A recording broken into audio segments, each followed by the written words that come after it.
Dans cette vidéo, nous allons expliquer l'intérêt financier de chaque commerce à s'intégrer dans un programme de cagnotage multicommerce. Pour rappel, les cartes de fidélité collective permettent aux clients de démultiplier les opportunités, de bénéficier d'avantages et de remises cumulées à valoir dans les commerces adhérents.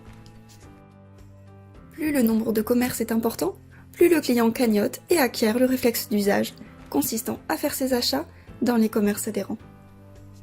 Ainsi, le bénéfice perçu est maximisé, et les gains sont d'autant plus importants qu'ils sont répartis sur un grand nombre de commerces.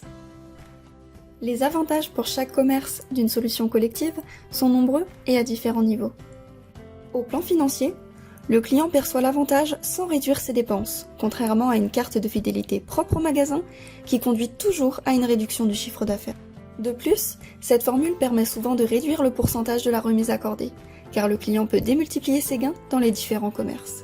Par exemple, une remise sèche de 10% peut devenir une remise de 5% en points.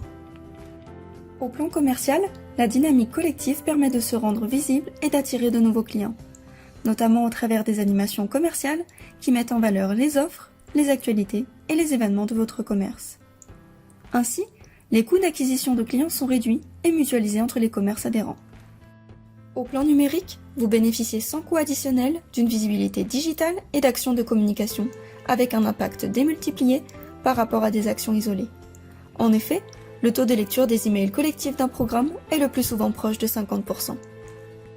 Certains commerces préfèrent une approche individualiste avant d'avoir compris l'effet de levier en termes d'augmentation de chiffre d'affaires et d'acquisition de nouveaux clients.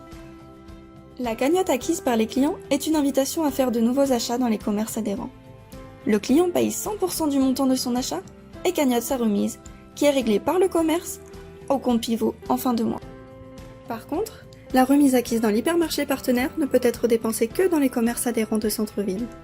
Si le partenaire contribue à hauteur de 40% de l'épargne totale acquise par les clients, c'est autant de chiffre d'affaires additionnel au profit des adhérents.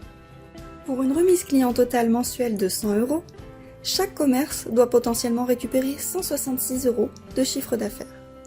Il va ainsi gagner 66 € de chiffre d'affaires additionnel, tout en délivrant un produit ou service d'une valeur commerciale de 166 €. S'il dispose d'un taux de marge de 50%, son coût final s'élève à 83 € moins 66 €, soit 17 € au lieu de 100 € de remise sèche ou 50 € avec une carte de fidélité conduisant à un bon de réduction s'il n'avait pas bénéficié de l'effet de levier.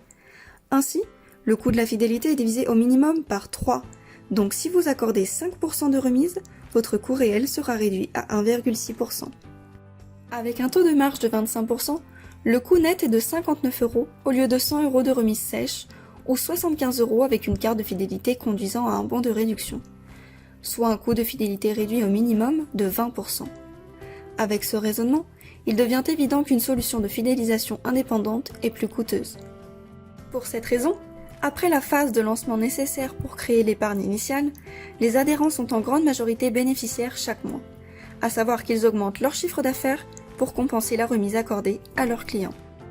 Certains commerces ont la crainte que l'épargne attribuée à leurs clients soit dépensée dans d'autres commerces, mais l'expérience prouve que les plus gros donateurs sont le plus souvent les plus grands bénéficiaires. Bien entendu, la politique commerciale de chaque commerce va déterminer les résultats obtenus. Pour rejoindre le programme de votre ville ou compléter votre information, contactez-nous.